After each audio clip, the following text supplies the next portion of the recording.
അത്രയധികം വിഷമത്തിലാണ് ഞാൻ വന്നത്. എനിക്ക് വണ്ടിക്കൂലി വരില്ലാണ്ടാണ് ഞാൻ വന്നത്. എനിക്ക് വീടിന്റെ കാര്യത്തിൽ ജപ്തിയുടെ പ്രശ്നം ഉണ്ടായിരുന്നു. കരഞ്ഞു പ്രാർത്ഥിച്ചു. 5,38,020 രൂപ അടച്ച് അതിനുള്ള വഴികൾ ദൈവം ഒരുക്കി തന്നു. ഇത് യൂട്യൂബിൽ കാണുന്നവരും ഇങ്ങനെ ഓൺലൈനിൽ കാണുന്നവരോട് ഞാൻ പറയുന്നത്, ഒരു വട്ടം വന്ന് കൂടണം. അത് അതിൻ്റെ സത്യമായിട്ടുള്ള ആ ഒരു അറ്റ്മോസ്ഫിയറിൽ കർത്താവിൻ്റെ ദൈവത്തിൻ്റെ ആ സാന്നിധ്യം അനുഭവിച്ചുകൊണ്ട് നമുക്ക് എന്തെങ്കിലും പഠിക്കണമെന്നുണ്ടെങ്കിൽ അത് കൂടുതലായിട്ട് ഭാഗ്യകരമായിരിക്കും. ഞാൻ തെന്നി വീണത് അത് എങ്ങനെയെന്ന് എനിക്ക് പറയാൻ പറ്റില്ല. പക്ഷെ ഈ കാലാണ് വീണു ഒടിഞ്ഞു. ഡോക്ടർ കൊണ്ടുപോയപ്പോൾ ഡോക്ടർ പറഞ്ഞ് 3 ലക്ഷം രൂപ റെഡിയാക്കിക്കോളാൻ പറഞ്ഞു. പിന്നെ നിങ്ങൾക്ക് ജീവിതകാലം മുഴുവൻ സ്ക്രൂ ഇട്ടുണ്ടാവുന്നു. നൊണ്ടി തന്നെ ഞാൻ നടക്കുമായിരുന്നു. പക്ഷെ എനിക്ക് സാജി ഫസ്റ്റ് എന്നെ തലതൊട്ട് പ്രാർത്ഥിച്ചപ്പോൾ ആ ഒരു ശക്തി ഒന്ന് പിതാവ് എനിക്ക് അനുഗ്രഹം കൊടുത്ത് കാല് സ്റ്റഡിയായി എനിക്ക്.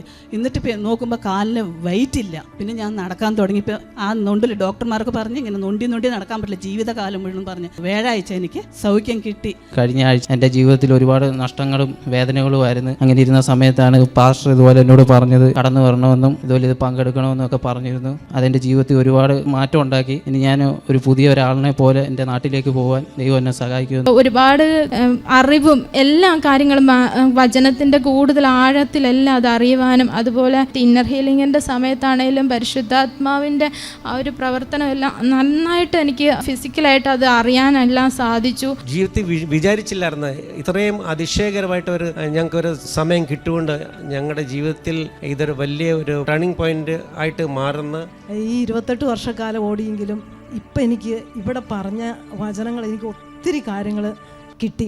എനിക്ക് ശരിക്കും ആത്മാവിൻ്റെ ഒരു കാഴ്ചപ്പാട് കിട്ടിയതെന്ന്. ഇവിടെ വന്നപ്പോൾ സത്യം എന്താണെന്നും ആ സത്യം തിരിച്ചറിയുവാനും സ്വാതന്ത്ര്യം പ്രാപിക്കുവാനും ഇന്ന് ഞങ്ങളുടെ ജീവിതത്തിൽ നടക്കുവാനൊക്കെയും ഇടയായി. ഇതിനൊക്കെയും എൻ്റെ പിതാവിനോട് എത്ര നന്ദി പറഞ്ഞാലും മതിയാകത്തില്ല. ഞങ്ങൾക്കപ്പോൾ ഒത്തിരി ഡൗട്ടുകൾ ഉണ്ടായിരുന്നു. അതൊക്കെ ഇവിടെ വന്നപ്പം അതിനെല്ലാം ഉത്തരം ദൈവം തന്നു.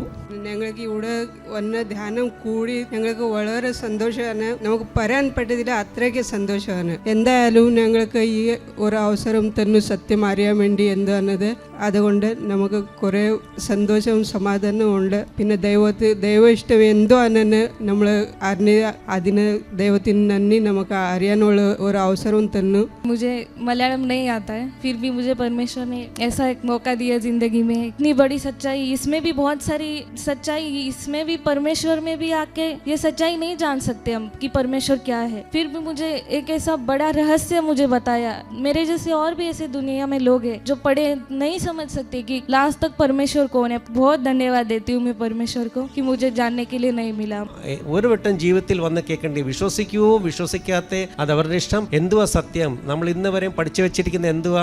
ദേവദാസന്മാരും പള്ളിയിലായാലും എവിടെയാലും പഠിപ്പിക്കുന്നത് എന്തുവാ? സത്യം എന്തുവാ അറിയണമെന്നുണ്ടെങ്കിൽ ഇവിടെ വന്ന് കൂടണമുണ്ട്. ഞാൻ കാണുന്നവരും കേൾക്കുന്നവരും എല്ലാം യാചിക്കുന്നു എങ്ങനെ നമ്മൾ ജീവിക്കേണ്ടേ അത് അറിയണമെന്നുണ്ടെങ്കിൽ ഓരോട്ടം വന്ന് കൂടാൻ വേണ്ടി ഞാൻ എല്ലാവരോടും പറയുന്നത്. എനിക്ക് എത്രയും ഇനിയും ജീവിതത്തിൽ എന്നൊക്കെ അവസരം കർത്താവ് ഒരുക്കി തരും അന്നൊക്കെ ഞാൻ വന്ന് ഇവിടെ കൂടും.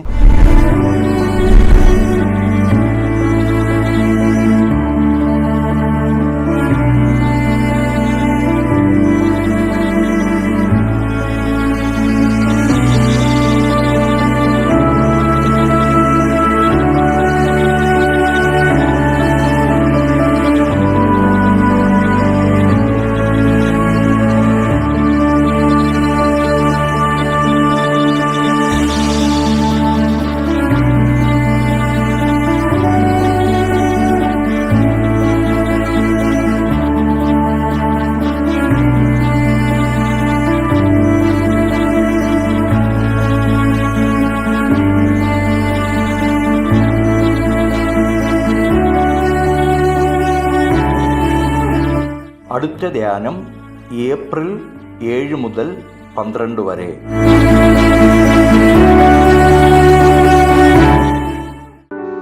അപ്പൊ ഞാൻ ആ പുസ്തകമൊക്കെ എനിക്ക് കിട്ടി. ഭയങ്കര അനുഗ്രഹമാണ്. ഞാനിപ്പോ ചർച്ചിൽ അത് നന്നായിട്ട് പഠിപ്പിക്കുന്നുണ്ട്. ആ വിഷയങ്ങൾ ഭയങ്കരമായിട്ട് നമ്മുടെ ആത്മീക തല അതുകൊണ്ട് തുറന്നു. അസാധാരണമായ ഒരു കാഴ്ചയിലേക്ക് നമുക്ക് വരാൻ പറ്റി. ഭയങ്കരമായിട്ട് ജനത്തിന് ഭയങ്കര മാറ്റങ്ങളുണ്ട് അത് പറയുമ്പോൾ. മറ്റേ പ്രസംഗങ്ങൾ എന്നൊക്കെ വെച്ച് കഴിഞ്ഞാൽ വെറുതെ പ്രസംഗിക്കാന്ന് മാത്രമല്ല, ഇതാകുമ്പോൾ എല്ലാത്തിനും ഒരു അടുക്കും ചിട്ടയോടെ കൃത്യമായിട്ട് നമ്മൾ അവിടെ എത്തിച്ചേരുന്ന തരത്തിലുള്ള ഭയങ്കര അനുഗ്രഹം. എന്റെ ആത്മീയ ജീവിതത്തിൽ ഭയങ്കര മാറ്റങ്ങൾ ഉണ്ടായി. അതുകൊണ്ടാണ് ഞാൻ ആ പുസ്തകം ഇനി എത്ര പുസ്തകം ഉണ്ടെങ്കിലും മേടിക്കാൻ തയ്യാറാണ്. അതിനകത്ത് ഞാൻ യൂട്യൂബിൽ ഞാൻ കാണുന്നുണ്ട്, ഞാൻ സബ്സ്ക്രൈബ് ചെയ്തിരുന്ന പറ്റി ഞാൻ കാണുന്നുണ്ട് ആ മെസ്സേജൊക്കെ. അപ്പൊ അതൊക്കെ പഠിപ്പിക്കുന്നുണ്ട്, ഞാൻ എഴുതിയെടുത്ത് പഠിപ്പിക്കുന്നുണ്ട്. അപ്പൊ അത് കൊള്ളാം, അത് ഭയങ്കര അനുഗ്രഹ പാസ്റ്റർ. അത്